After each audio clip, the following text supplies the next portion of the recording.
Halo rekan-rekan, berjumpa lagi dengan saya Emily Harnayosi dalam kelas Pyro, di mana kita akan membahas terkait conditional independence, subsampling, dan amortization.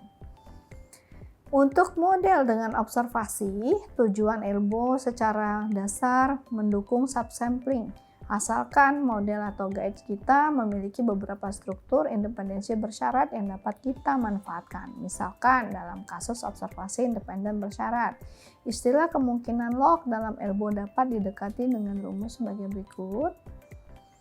Jika pengguna ingin melakukan hal semacam ini di Pyro, pertama-tama dia harus memastikan bahwa model dan panduan ditulis sedemikian rupa sehingga Pyro dapat memanfaatkan independensi bersyarat yang relevan. Pyro menyediakan dua bahasa primitif untuk menandai independensi bersyarat, Plate dan Markov. Plate sekuensial. Mari kita tiru logika utama model berikut ini. Untuk model ini, pengamatan adalah independen bersyarat mengingat variabel acak laten fairness untuk menandai secara eksplisit di Pyro. Pada dasarnya, kita hanya perlu mengganti rentang bawaan Python dengan plot konstruksi Pyro.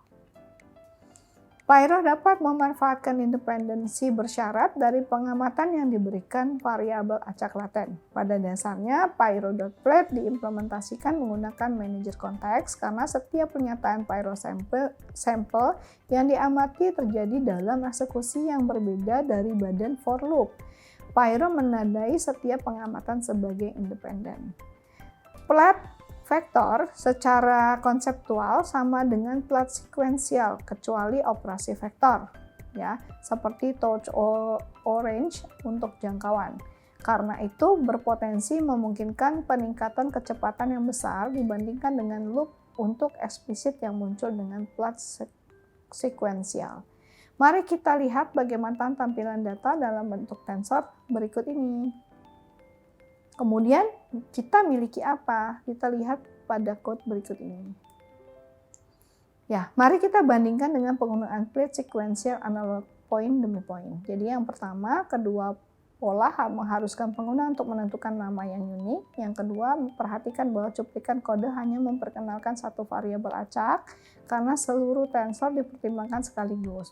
Karena tidak diperlukan iterator dalam kasus ini, tidak perlu menentukan panjang tensor dan terlibat dalam konteks plat. Perhatikan bahwa goceng yang disebutkan dalam kasus plat berurutan atau sekuensial juga berlaku untuk plat vektor.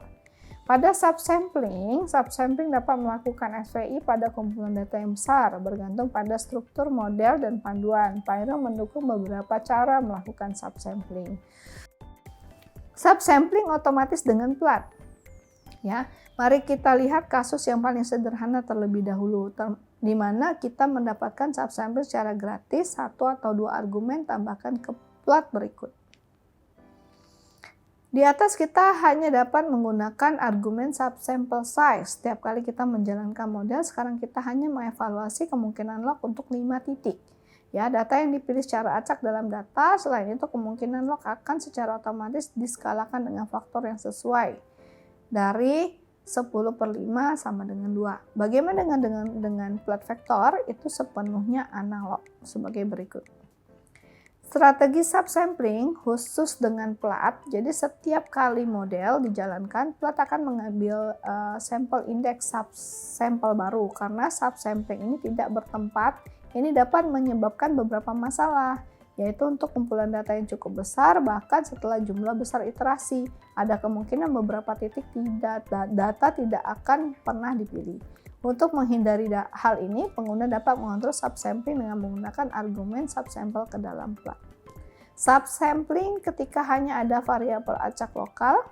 Berikut model rumusnya. Untuk model dengan struktur ketergantungan ini, faktor skala yang diperkenalkan oleh subsampling menskalakan semua suku dalam elbow dengan jumlah yang sama. Demikian pembahasan materi mengenai conditional independent subsampling dan amortisasi. Sampai berjumpa di video selanjutnya.